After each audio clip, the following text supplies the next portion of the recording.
we knew Karen would want to have a good time. So, and she'd want you to come and enjoy yourself and have a glass of wine, have some food and see friends and see family. And that's kind of what she was all about. So part of our waiting and trying to find the right place and the right time was with that mission statement in mind, so to speak. I've worked with my mom to plan my dad's event, and that's also what she wanted for his event too. So we waited, and now it's a special day, and thank you all again for coming. I'm going to share a few thoughts, and then we'll I'm going to ask a work friend and her caregiver to come up, and then we'll open up the floor to some friends. When we were putting together this event, and we put together the photo board that's in the back, so first of all, I want to thank my wife, Margaret, who helped coordinate and schedule and organize almost all of this. So, Margaret.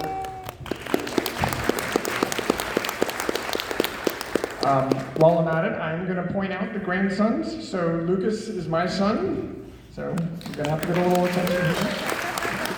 And Evan, who's 15, is Pamela's son, so Karen's grandsons. So, a couple thoughts that came to mind. I was talking to Margaret. We were putting the board together, and of course, I always love my wife's reflections on my mom as well. I remember Margaret one time telling me, my mom was the girl at the party that you wanted to sit next to.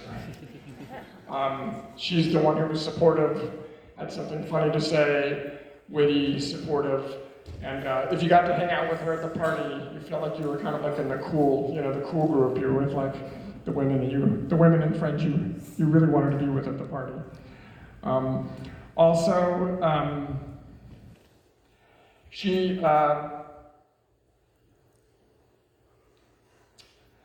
She shared camaraderie. I mean, she's of her generation. I mean, that's part of that. She lived through her family. I mean, I hesitate to say, I mean, we cared about her happiness, and especially the last 10 or 20 years, tried to focus things on what she wanted to do, and traveling, and what she wanted. It was hard to pull out of her sometimes, because she was always so interested in everybody else. But there was a camaraderie she had with my wife, talking about being in the kitchen, coming for holiday dinners, my mom whisking her into the kitchen, saying, let's have a glass of wine, let's chat a little bit.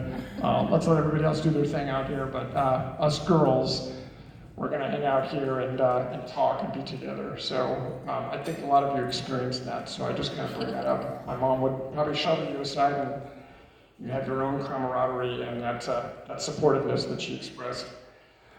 The other thing is, my sister and I know this, and this happened just decades going back. We'd be at home from college or visiting, and we'd stay overnight at the Andalusia house, and my mom would come wandering out at night to say say goodnight. Once, twice, 3 times. She'd come out and just say, oh, I'm so glad you guys are here. Thank you again for coming. Give us another hug. She'd say, I've got some special cereal that I bought. There's some frozen croissants. Can you pull the croissants out so they defrost? And there's a chocolate eclair. And we'd be like, Mom, how long has that chocolate eclair been in the freezer? Pull it out for the morning. We'll have it in the morning. She'd just come out multiple times and make sure we were well and was happy we were there. And so she did it for years, so it wasn't just a late in life thing.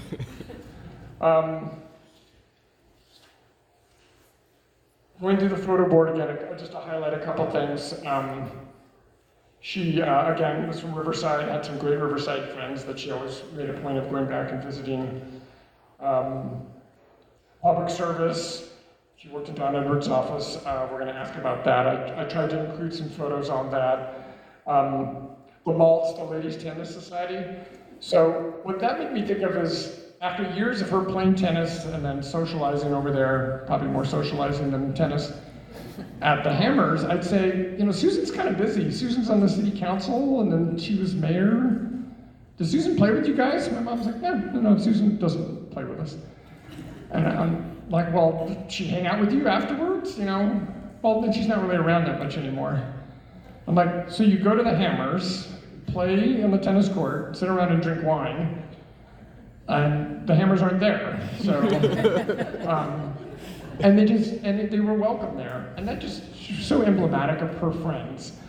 I mean, the tennis court was theirs. They hung out there. They went there every week. Susan wasn't even there anymore. And first of all, it's a testament to Hammers, who just the hospitality and the warmth is just amazing. I mean, I think all the major bridal showers and baby showers were at the Hammers.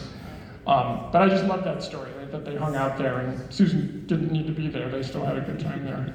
The Malts, it was called. What else did I want to touch on? She had a great group of friends. I'm going to talk about that. I think in the bio, I just called it, talking about the bridal shower. These ladies had superpowers. So they put the bridal showers together. They made it look seamless. They put the food together. They had presents, and you get married or you're having a baby. You walk in, and here's this wonderful party with all these wonderful people, and everything's laid out. And I'm sure it was a lot of work.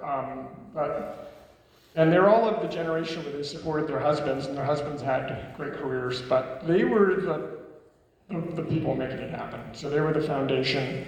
They're the ones taking care of the family and allowing the husband to be what I call big man on campus. And they just had superpowers. I look back at it, and after you're a parent yourself, you're like, geez, this is a lot of work, you know? And they did both. And they were good friends. And then I look at the friends she has that she maintained. I mean, it's just amazing. I mean, so I just salute all her friends who support each other, supported their families, and you guys just have superpowers. So I want to just briefly talk about her characteristics that we all know. She was very smart, well-read, so many books. I mean, when we were going through the house, so many books. She had read almost all of them. Sometimes you put down a book and be like, no, I'm not interested in this, you know. She either liked a book in the first 20 pages or she didn't. She was funny, she was witty. Her good friend Barbara said she had an acerbic wit, so just, I think everybody has experienced that. She was opinionated, so very friendly and warm, but you get her talking. She's opinionated about food, friends, politics, you know, what kind of wine she liked. I mean, if you made the chicken wrong or you made the fish wrong, you kind of knew. There'd be this look on her face. I included one photo on that photo board where she's kind of rolling her eyes. And I love that photo because if you were proposing something or you did something not to her high standards, you'd get the Karen look. You'd get kind of I don't know about that, you know. So take a look at that photo. I love it, so. And again, the theme, she made you feel appreciated, she made you feel supported. A lot of people have come into our lives and they're just, I love your mom, or your mom was there, or they were going through a tough time. And like my mom's like counseling people on how to get through a tough time. And there's just story after story on that. I just want to, and I miss you, Mom. I just have to say that. I miss you every day. I know she'd not want us to, she'd not want us to dwell on the sadness and the missing. She'd want us to keep going and enjoy each other, enjoy the camaraderie that she helped spread. We had to have a party that I know she would like to have and be here, so she's here in spirit, so I feel that. So I didn't bring a glass with me, but please, if we could raise a toast to Karen. I just want to say, Mom, we've pulled out the frozen croissants, we've pulled out the eclair, we've got good food, we've got wine, and your best friends and family, and we're celebrating you. Thank you very much, we love you.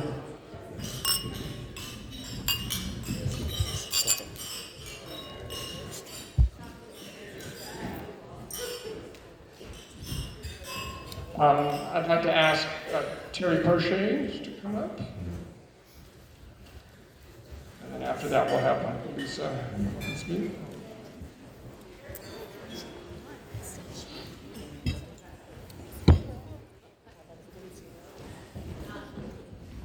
I'm not very tall, but I haven't lost many inches in 87 years, so there you go. And I'm feeling very up to it because I put my notes on my phone. I'm hip, right? Karen was a friend for over 50 years. Think about that. 50 years. All that time, she was my dear friend. We used to when we were first starting out, and Dave Leahy, Dick Wylie, and Mark Poche were new in San Jose, new lawyers in the 60s, and guess what? They had 3 wives. Oh, not one of them. And we would get together. And we had, between the 3 of us, we had 8 children under 4. But we really wanted to talk to an adult because it was boring. So those 4-year-olds are now Susan Leahy, Pamela Wylie, and my son Matt Poche, who's not here, and they're in their 60s now. That puts it a little bit in, and Mike, Chris is here. well, no, they're here, but I'm saying the 4 that were 4 years old are now in their 60s. There was Susan, Christopher, and John. There was Pamela and Michael, and Matt, and Ann, and Michelle. That were the 8 of them. But the oldest were those 3. We would sit around, let the kids run around and kill each other outside, and we would talk. And we'd talk about books we read and things that we paid little or no attention to the children. Or we'd take them to Happy Hollow, remember that? Or to Frontier Village. That was a big day when we took him. But we just kind of sat around and talked about all the stuff that was going on in our lives. What was also going on at that time early on was Stanford football. I wasn't a big Stanford supporter, I was an Oregon State supporter. But we would go to the Grove and have wonderful parties. And that was really part of Dick and Karen's life, and all of us did that. Jan and Leon Fox were there, and all kinds of people. And one year, I looked it up, and I think it was 86, the Stanford-Cal game was at Cal. And Mark had a pass permit to park close to Bolt Hall, which was right below the stadium. So Dick and Karen went up with us. That was the year of the big play. Do you remember the play? Where it was, Stanford was ahead, and then the whole Stanford band came out on the field, and Cal scored by lateral after lateral, and I'm sitting there with Dick Wylie, who was screaming at me, and Karen. So we're driving home, and it's very quiet in the car. Dick and Karen are in the car. Mark's a Bolt graduate, and we're sitting there. We're driving along, and from the back seat I hear, well, I thought at least the tuba player would tackle him. Karen Wylie. Dick did not even laugh.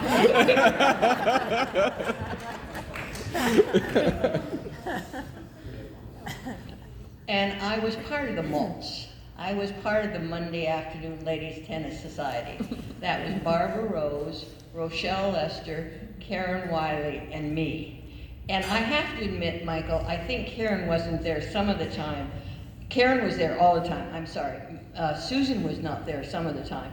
But one time we walked in and Susan wasn't there, but Maureen Reagan was. That's a true story. Ronald Reagan's daughter was there. We did not include her much in our conversation.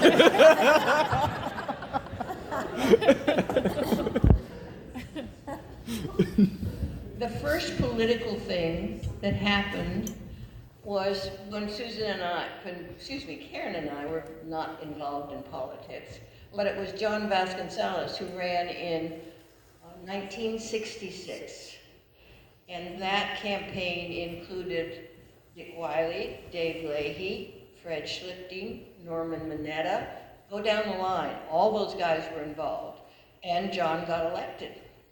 So they took, those guys and John, took a weekend, a Saturday and Sunday. They flew people in from all over to come and interview for John's administrative assistant job. We were all really impressed with that. That was amazing. So then I gave at my house a wine and cheese so everybody could meet this new administrative assistant. And he was a nice looking guy, stood around and talked, and Karen and I were standing there listening to him say something. Karen and I went to the kitchen to do something, and she looked at me and she raised an eyebrow. And I looked down, that guy lasted 3 months. She knew it. She had political instinct like I had never seen. And I saw that I think it was 1968. I can't put dates on stuff because it was a hell of a long time ago. I had been president of the Home and School Club at Trace. Susan Hammer and I switched off every other year, I was or she was. And there was some issue that I had to speak to the superintendents about and also to the school board about. So the next year was an election year, and they asked me if I would be chairman of the Citizens Committee on the, what did they call it then? They called it the revenue limit increase, which was please vote to raise your taxes. And I said, I don't know how to run a campaign. They said, but you were involved in the Vasconcelos thing. I said, no, I wasn't. I served wine, that's all I did. But you know those guys. I said, well, I'll try. So I said, okay, first of all, they showed me the list of the Citizens Committee. The Citizens Committee was made up of every elected official and every well-known businessman who I knew wasn't going to do a darn thing. I was the person that was going to do it. So I went home that same day and I called Karen. I said, Karen, do you want to volunteer? They told me half the people to raise their taxes. She said, doesn't sound like much fun, but let's give it a shot. So we sat down one day and I said, I don't really know how to do this, but what do you think? And so we talked about it. We decided that we would try to organize it through the elementary schools. And there are a lot. San Jose was a big district. And so we thought, well, let's try to get the Home and School Club parents and groups involved in it. Well, how do we do that? So I said, well, let's call the principals. And Karen looked at me and said, oh, Terry, no, call the school secretary.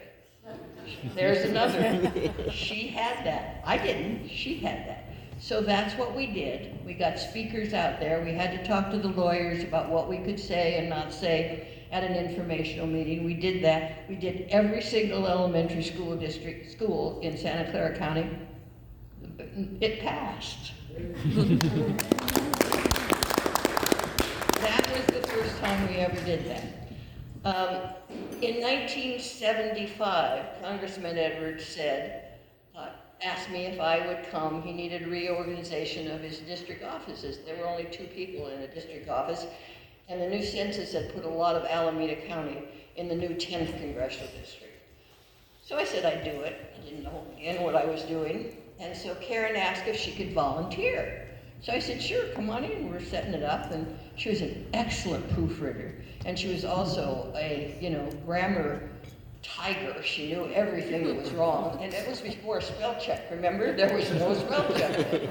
So she was wonderful. So she was there about 6 months. And I said to the congressman, I'd really like to hire Karen, and I'd like to have her do Veterans Affairs. This was right after the Vietnam War, so we had peace, what is that? Peace, you know what I mean. And also Agent Orange, and a lot of 18-year-olds and 20-year-olds who were coming back who were having a lot of trouble. Karen knew nothing about the military. Dick had never been in the military. Her dad had never been in the military, but she was a quick learner. So I said to the congressman, next time you come, will you ask her if she'll go on the staff? He said, sure. So Karen came in, and I said, Karen, the congressman wants to talk to you. So she sat down, and the congressman looked at her and said, Karen, we'd like to put you on the staff full time. And she looked right back at him and said, no. And he looked at me and said, she said no. And I said, I know, let me talk to her. And so when I talked to her, what I found out was, Karen did not want to come full time anywhere. Karen's first priority was her family. She wanted to be there, and she didn't want to do anything full-time. So I said, well, let's negotiate. Let's figure out how we do this. We will be as absolutely open to anything you want. Can you come early? Can you not take a lunch hour? We did the whole thing. Well, she then, and the other thing that I threw into that argument was, she'd been 1.5 years on part-time. And I pointed out to her that 1.5 years on part-time only counted as less than a year for retirement. And you had to vest in 5 years, and she was going to have to be there a very long time if she didn't go full-time. Well, she said, I think I'll go home and talk to Dick. Well, Dick really wanted her to come because there was she liked what she did, and she did what she did so well that it would be nice to have a pension involved in that too. So she started, these things go off. So she started, and she came back, and she worked full time. The other one, both Pamela and Michael have hit on the fact that Karen listened. She didn't talk a lot. She listened and she supported. And that's how she did with the veterans and the very disturbed people that she listened quietly and she supported quietly. And after she'd done it for about 1.5 years, she said, Terry, we're not hitting all the vets. We're not getting them. Where are they? How do we get to them? And of course we were sending out franking things, telling them we were there, but those guys weren't getting them. They weren't registered voters. And she said, how about Alcoholics Anonymous? How about drug abuse places? I said, I don't know how we get into those. I said, the only thing I can think of is I know one pastor of Transfiguration Church, and I know they have one there. Maybe we go talk to him. So that's what we did. Then we found there's no hierarchy of that.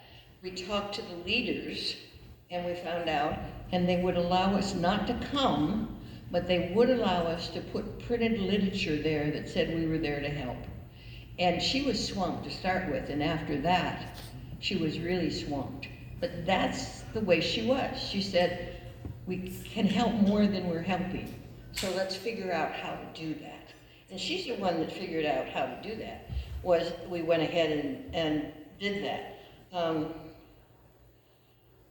And then one time, we always sent, the royalty, Congressman Edwards always sent his staff people that were doing casework to DC for a week. You do your staff work in a congressional office through congressional liaisons for every single committee or every single department.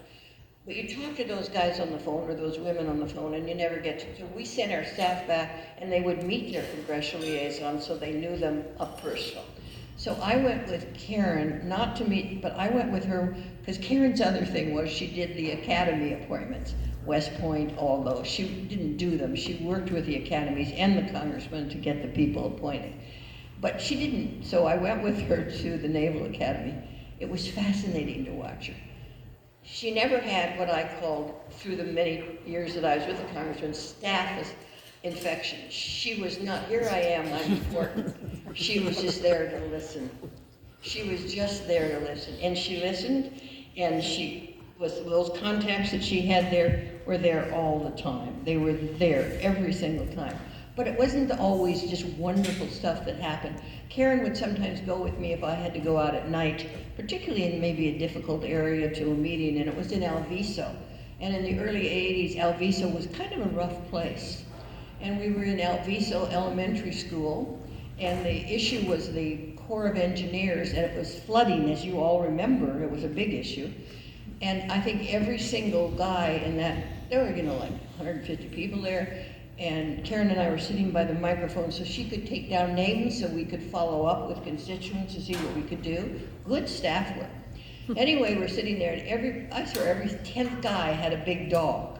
I'm sitting on the end, and we're by the microphone. This big, I think a Samoan, comes down to say what's happening at his house. And I'm sitting there, and the dog is sniffing my foot, and then he's sticking my leg, and then he lifts his leg and pees in my shoe and on my foot. And Karen, that was real class. Karen is laughing so hard next to me that I thought I might fall down. And forever after, Karen would say, is this a pee in your shoe day? I'd say, yeah, this is a pee in your shoe day. But it was wonderful to have a friend that would do that kind of stuff. The other thing that I'll mention to you is that Congressman Edwards was the ranking member on the Veterans Affairs Committee at the time. Karen was with us. Karen was with us for Karen was with Congressman Edwards for 20 years. He would call me and say, no, what he did was, the first time he ever called Karen and said, tell me what kind of casework the veterans are doing right now. What do I need to know? Karen was not one that could just tell you. She had to think about it and everything. So after that, he would call me and tell me that he was going to call Karen so I could tell Karen Karen was going to play. So for many years, she talked to him about what she saw every day of the need of the veterans in our, and at that time, right after the Vietnam War, it was huge what were the needs of the veterans. So she did all those things. She was a dedicated public servant. That's what Karen was. And she listened to people, and she acted upon it. Karen was a kind of friend that in later years, when I had to have chemotherapy, the first day I had chemotherapy, she called me the night before and said, I'm picking you up at 9 o'clock and I'll sit there with you while you have chemotherapy. We're gonna go to lunch afterwards, you're gonna feel fine. Nobody else said that to me, she did. She was right there, she was that kind of friend. She's all the kind of friend that if I had something that I needed to bounce off somebody, personnel matter or something the congressman was going to say or do that I thought, oh geez, what's that going to bring? She was always the kind of person that I knew would stop right there. She'd tell me exactly if I was wrong or right, and she would never carry that story anywhere. She was a great friend. She was a great public service, and I miss her a lot. Thank you.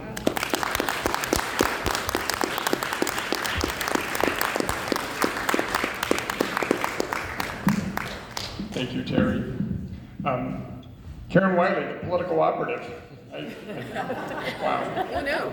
Heard so much. It's awesome. You know, I neglected to, we have a couple more family members I wanted to ask to speak before we do the caregiver and then open up. So Marion, would you be available? So there's the Wylie family, the Montana, and there's the Crest side of the family. I wanted to have a representative each. I will. I'll lower it. Hi. I knew Karen and Dick before they were married. I had come from Montana, and I was a freshman at Montana State, and I was there for the big game, so I was staying with Dick's mother and father. And so Dick and Karen were very busy with parties and things after the big game, but they did stop by. And I looked at Karen and I thought, she is classy.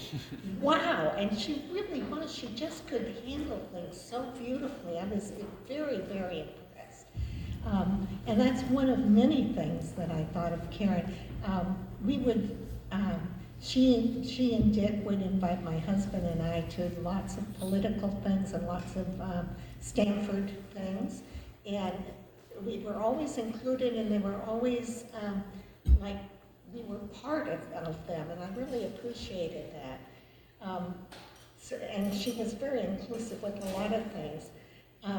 We spent many, many Thanksgiving and Christmas dinners, and she was always so appreciative of being together with the family. She would constantly say, I appreciate so much that we're together. And but also at the family dinners, I was appreciative because she was a smoker and so was I. And we would sit at the table. I mean, I can't even imagine this in this day and age, but we would sit at the dinner table with a big ashtray and just smoke all the way through. So she told me at one time, she said, I quit. And she said, but I may start again when I'm 80. But she didn't, I don't think. She didn't say that anyway. So it was a lot of fun. What I liked about her, or what I remember and will always remember, is her calming voice. She just had a voice that was calm and very, well, a listener too, but anything she said, it was calming. I think that's why Dick married her, because she could calm him down. So, but I loved that voice that she had. She was a surprise to me because, as was mentioned, she didn't really talk about herself much. And so once in a while she would surprise me with, well, I just got back from my piano lesson. What? You take piano? I did not know that.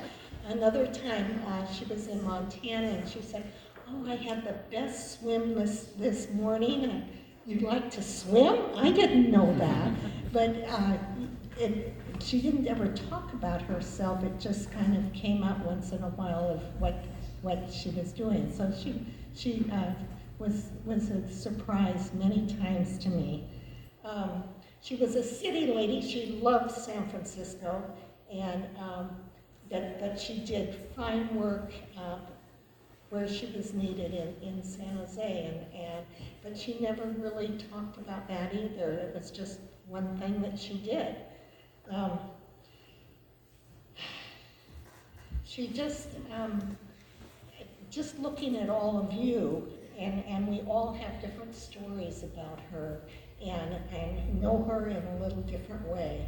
And I just know her as a city-loving, beach-loving, family-loving, and jazz-loving person.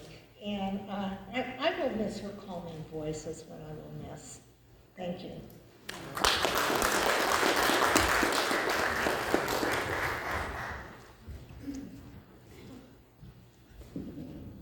Kenneth Kress, are you ready?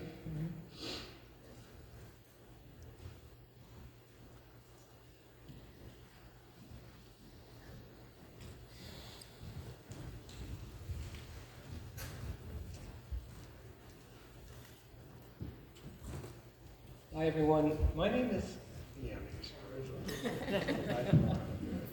I'm a roadie as well. Yeah, that's good. My name is Kenny Kress. I am one of Karen's nephews. One thing that struck me was every Christmas season, our family would go up. We would see both the aunts and uncles from both sides of the family. My Aunt Karen and Uncle Dick on my father's side, and my Uncle Dave and Aunt Chris on my mother's side. And whenever we saw both of them, we really weren't ready to leave to go see the others quite yet. We never felt we were quite ready to leave because we were always having such a wonderful time with whoever we were seeing. And Aunt Karen was a big part of that. She always had treats ready for us and always had kind words for us, wanted to know what we were doing in school. I thought my Uncle Dick and Aunt Karen, I think, complemented each other really well. My Uncle Dick was they were both very interested in how we were all doing. My Uncle Dick was the extrovert, always had a quip ready, always had a funny line ready. My Aunt Karen also had a really good sense of humor, but it was more subtle, but it did come out. I remember one time, we really enjoyed watching the political conventions during a time when I think they were a lot more entertaining than they are now. But, as you all know, my Uncle Dick and Aunt Karen were very active Democrats, and we were watching the Democratic National Convention, and Senator Ted Kennedy was one of the speakers, and Ted was pretty pumped up, getting a little full of himself, as he could do every now and then. But he had the audience going, and we were getting fired up, and it was to the point where we just started laughing, and Aunt Karen smiles and says, "Oh, fire him up, Ted." that was so typical, I thought, of her kind of humor. And one time my dad and Aunt Karen and I, we were going up to the steps of UCR, where my dad was working at the time, and for some sort of function. And they were talking about how they generally did a good job at UCR, and my dad says, it's a real working university. And my aunt gave a little knowing smile and said, aren't they all? That is just typical of the type of humor that my aunt had. And I remember I was reading a book about child raising. And during a get-together, the grown daughter looked at her mother and recalled how her mother wasn't a stage mom, wasn't really at the forefront, but she said, "You were just there." And it was one of the highest compliments she could give her mother. And that seemed like my Aunt Karen to a T, and my own mom's. No, like, well, my own mom's like that too. So, but anyway, she will be really missed, my Aunt Karen will. I think she had that sense about her that, I mean, she knew what was going on. She was with it, so to speak. And her community work shows how much she really cared about the community. But that was my Aunt Karen. Thank you.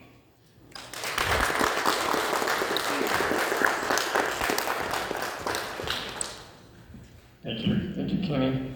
I next like to ask Lucas to come on.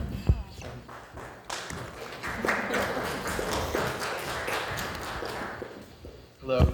Thank you all so much for being here today to celebrate my grandmother. I just want to share a few thoughts and memories I have of her and all her love. I don't know how many of you remember in my grandparents' house, in the hallway, on the right side, there was this photo hanging on the wall of this little girl with the biggest smile on my face that I had ever seen. This was the Queen of the May of Palo Alto, probably around 1940.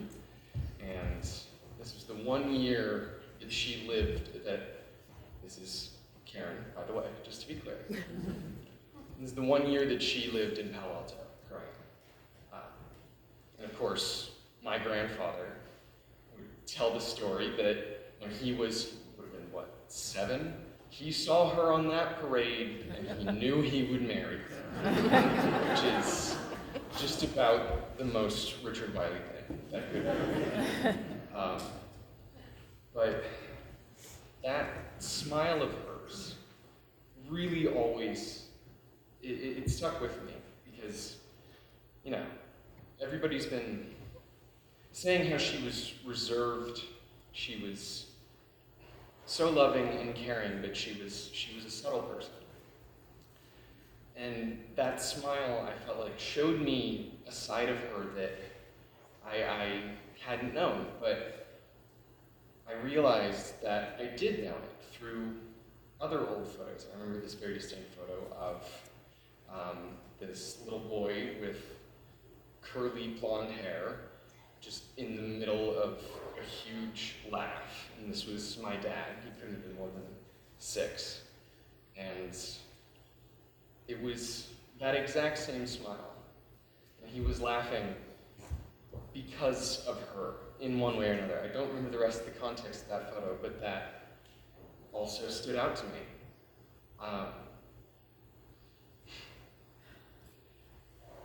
I'm really going to regret not knowing her in my adult life. I know how much she meant to so many people. She was so loving and caring. Every time I saw her, it was overwhelming, but I'm going to miss her. I'm going to miss her a lot. But I am going to know her in my adult life in the same way that I have in every part of my life, for as long as I've lived. She's the reason that my dad and my aunts grew up in a house filled with the sound of piano, and she's the reason that I grew up in a house filled with the sound of piano, because she helped my dad. And there's this really great photo of Evan and me when you must have been truly only a few months old, very, very small. You're in a high chair, and we're both looking at the camera, and you have this amazing smile on your face, just the silliest baby smile you've ever seen. I think there's like food all over your face too. It's amazing. And I'm looking pretty happy as well. And it's that same smile. It's that same happiness that she instilled in everybody's lives, everybody that knew her. And it was overwhelming, and every single one of you knows how much she cared and how much she loved. And I think that everyone here today is the best legacy that she could have hoped for, that she ever could have wanted. Thank you.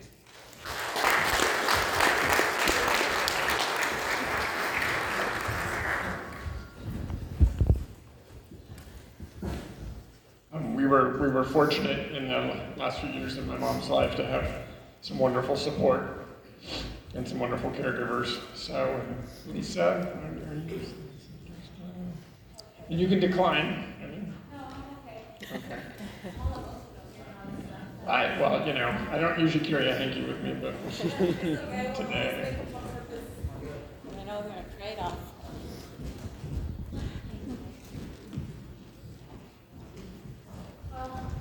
Hello, wonderful people. I'm Lisa Vaca, well, formerly Lisa Vaca, and now I'm Mrs. Lisa Lopez. This is my husband, which Karen Wylie needed to check out. I was officially dating him. She fell in love with him before I did, but in a good way, you know, kind of like a motherly, grandma-ish way. Sorry, Karen, she didn't want me to ever say that, and she hated light pink because she said light pink was a grandma color. So she told me, don't wear light pink around me. Please don't buy me light pink because I'm not wearing it. Anyhow, this is my husband, Luis. Nice to meet you guys. Nice to meet you guys. I'm sorry. This is Guillermo, aka Cheeto. Hello. Hello, everyone. And Karen didn't like for me to call him Cheeto, but she respected that, so she ended up calling him Cheeto. She preferred Guillermo, the Latino name. Oh, sorry, the Latino name, Guillermo. And this is my baby. Say hi. Hi. Nicholas. Nicholas. Also known as Nico. Well, I have a story for each and every one of these lovely men here. Little man, medium guy, and grown man. They all got the chance to meet Karen, Dick, and River, which is a dog, or was a dog. I'm just gonna start off by saying that I appreciate, and I get a little emotional, I'm a mommy, and I'm grateful, sorry, for you guys allowing me to care for your dad, your mom, and of course the dog. We have packaged it. And I started my journey with them about 4.5 years ago, approximately April of 2016. And it was just a lovely experience. I've been doing this 24 years off and on, and I believe this is my calling, my passion in life, to take care of people who are, you know, not okay anymore. As a matter of fact, I'm taking care of my dad now, which I lost my mom last year, but we're okay. You know, it happens, life happens, right? But back to Karen, it was a wonderful journey with her, Dick, and the dog. I have to say, because it was a trio. There was 3 of them. I got hired basically for Karen, and I think a little bit for Dick at the time. It was like a husband and wife thing. So Dick, by the way, didn't like me at all. He was like this tough and strong metal man, and I didn't know what his position was until after I got hired. I got picked out, as a matter of fact, by 8 different ladies that came to interview. Remember that, Mike? And, you know, I'm like, okay, I'm gonna boost him the most. But anyways, she picked me. Dick didn't want to pick anybody because at that time, Dick thought that he could take care of her and himself and the dog. But time went on. I guess I grew on him.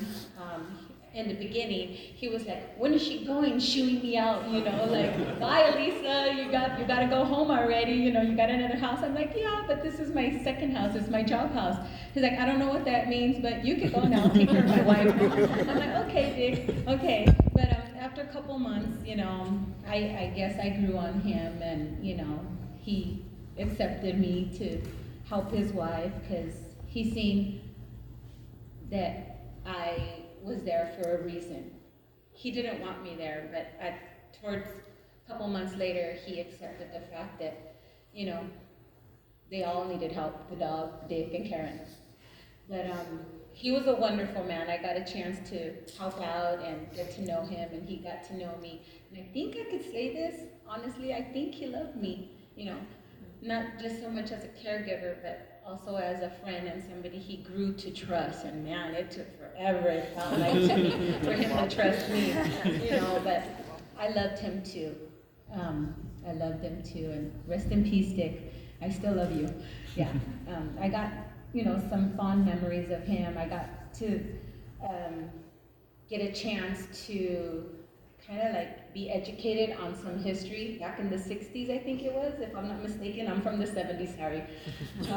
He told me about a story, which he told me almost every day, about Mississippi. Yeah. And that just stuck with me every day. I said, okay, he's gonna tell me about the Mississippi story. Let me just be quiet and act like I don't know it. So, you know, he can tell his story once again. That was his favorite story. It was a scary, true, but awesome story. And I was glad that he shared that with me time and time again. But back to Karen. Working with the Wylies, after a couple months wasn't really like work for me. It was more like a home. I had a home with my lovely family. I'm a mother of 4 and a grandma of 2, and a daughter of a mom and a dad back then, you know, and I had my own home. I always ran my own home, so I was also used to running other people's homes, or at least assisting and helping them run their homes when they were not able to fully function anymore to run their own homes. So my job there at the Wylies was to help Karen, also assist with Dick, and provide meals and whatever else needed to be done medically and just in a lot of ways. I started off when they were both walking and talking and kicking and doing all the good stuff.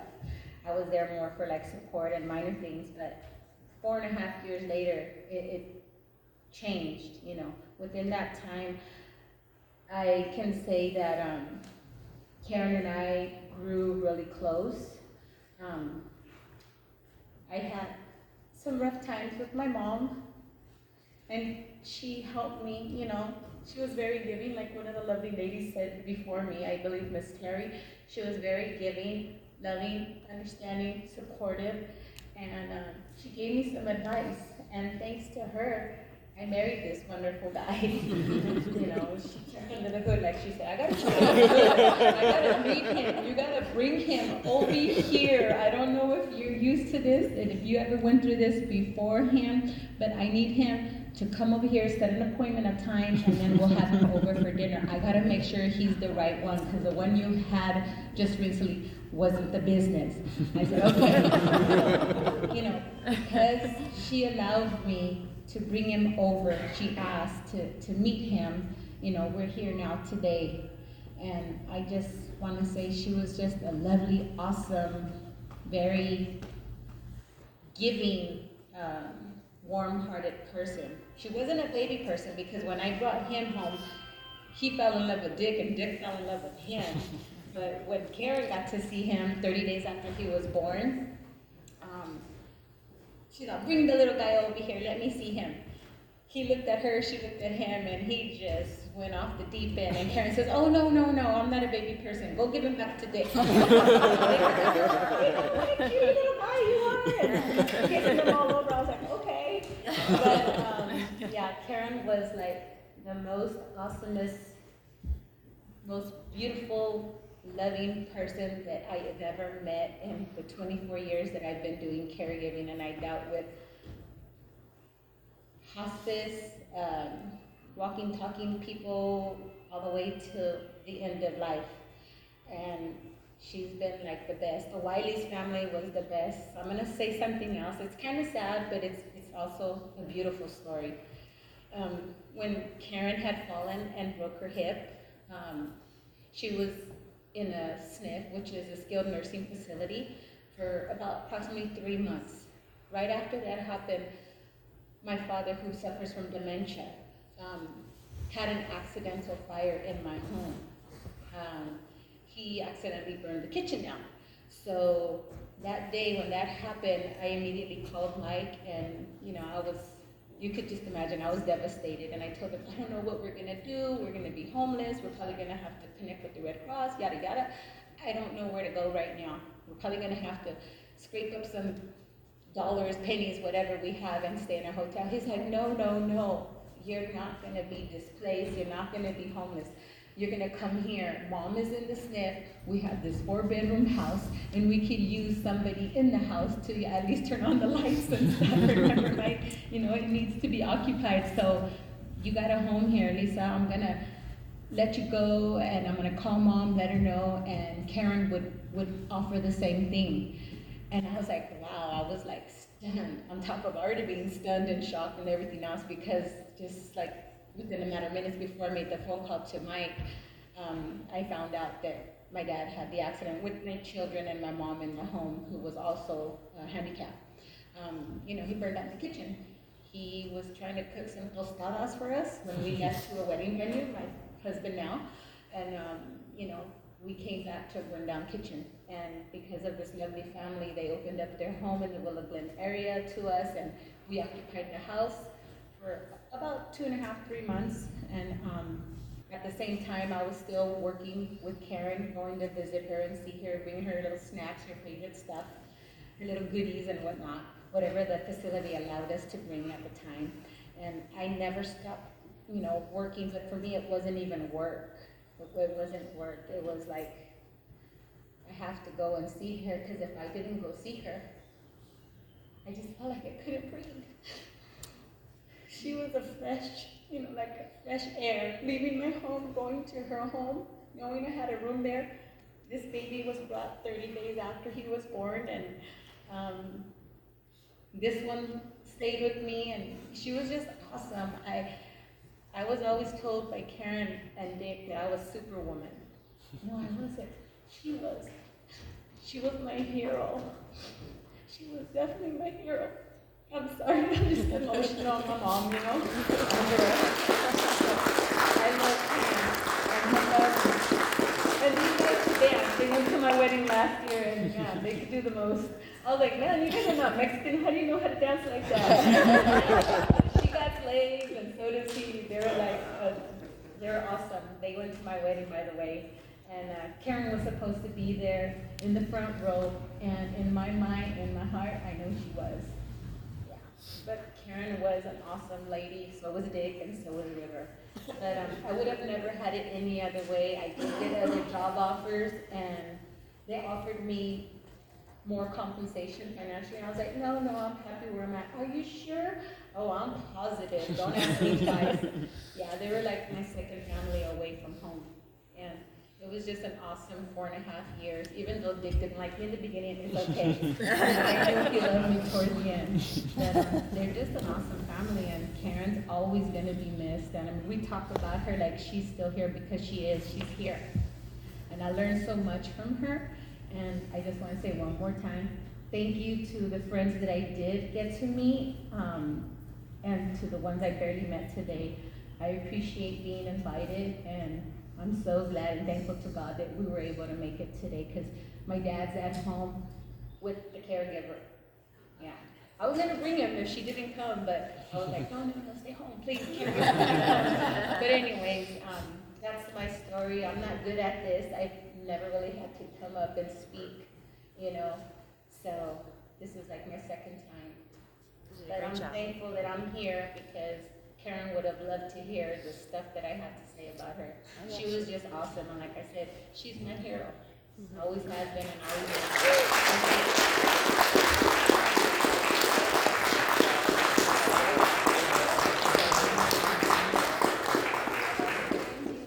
The atrium, yeah. He was her little helper. He was running around and helping and lighting up the whole place. It was always wonderful. It was wonderful to see a family. And I told her, no, give him only $5, because when we leave here, he's gonna expect for me to give him $20 for throwing out the garbage with him. In reality, I'm gonna give him a dollar. We helped a lot with little chores here and there, and Karen and Dick really, like Cheeto. Dick was happy also when I put him in karate. He made a big deal about it. He said, Karen, look at Cheeto, look at his outfit. He looks so cool. But, yeah, these kids grew up there for about 4.5 years, and they knew Dick and they knew Karen, and they got to know the dog, River. But thank you guys for listening to my emotional speech. I'm sorry, I'm a girl. Thank you.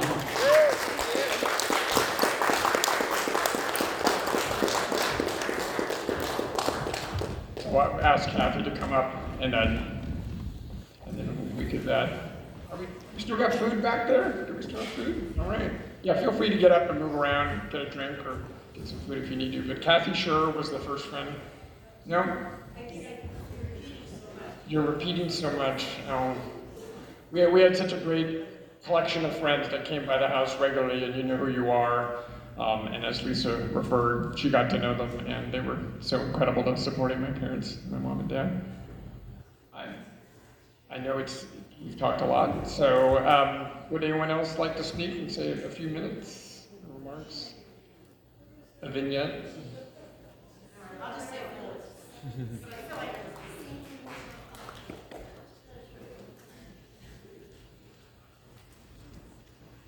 Thanks, Mike. I do feel like everybody has said so much about who Karen was, but I think touching on so many things that so many of you have said, I've always thought that in her understated way, Karen was the smartest and most interesting person in the room. And just as Margaret said, the seat next to Karen was the seat that everyone wanted. My husband always wanted that seat at every event. I always think because they wanted to be out of the line of vision to smoke and drink. But anyways, we truly did love our time with Dick and Karen at the beach and at Tahoe. And, when I think of Karen and what Terry was saying about her in her work, even after retirement, I think her ability to see the big picture. I always thought Karen's observations and her comments were always unique. She was never just repeating something someone said or repeating something that she'd read. It was always this kind of thoughtful, and I think someone mentioned that maybe Terry, you did, when she was thinking about it, she didn't just respond. She thought about it. And I always used to think Dick would come into the office on a Monday morning, he'd bound in with some novel thought in his mind. I always say, Dick, did Karen say that? And he'd say, well, yeah, but I agree with it, because it was Karen. You could just tell, she thought about it, and then she would just speak this kind of thoughtful observation. One real fun thing I thought about Karen was that she had that quirky side to her, which we just loved. It allowed us to get her quirky presents sometimes. I mean, one time it was a golden retriever Christmas wreath for her door that was made out of a tin can. Only Karen would appreciate that, right? One time we got her these elf player piano legs. Remember that? They had those Christmas parties, and so you could put it on your piano keys and plug it in, and it would play a Christmas tune. Somehow, I think those were not coveted items for the distribution between Pamela and Michael. I don't know that they fought over those. But in addition to her kind of liking quirky things, Karen was stylish. She had a cool eye, a cool sense of herself, and in the last couple of years, there was one time, in fact, a mutual friend of ours, Annie Ladanya, she'd given me some clothes, and there was one bag that was super stylish and too small for me, and I brought him over to Karen, and she had so much fun going through this bag of very stylish, very cool clothes, and she pulled out the ones she liked, and one of them was like a striped capris and an arty shirt, and that was Karen. She was this understated person that had her unique style to her. I think my observations are the same as everybody here, really. She was so thoughtful, just in her little thank you notes. I'm sure many of us have gotten thank you notes from Karen in her perfect script that were just so sweet and so kind, and they were always appreciated. I've even saved some of them over the years, just because they were so caring. So I guess, I think about Karen often, and I don't want to repeat anything else, but I think if there's a there up there, I can rest assured that Doug has found that coveted seat next to Karen with Dick on the other side. So with that, I think, Michael, do you want to just open it up, or? No, we can.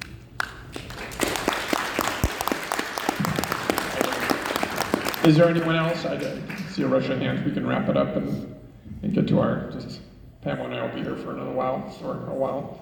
And get a glass of wine, enjoy yourself, and thank you for coming today and remembering Karen Wylie. Appreciate it.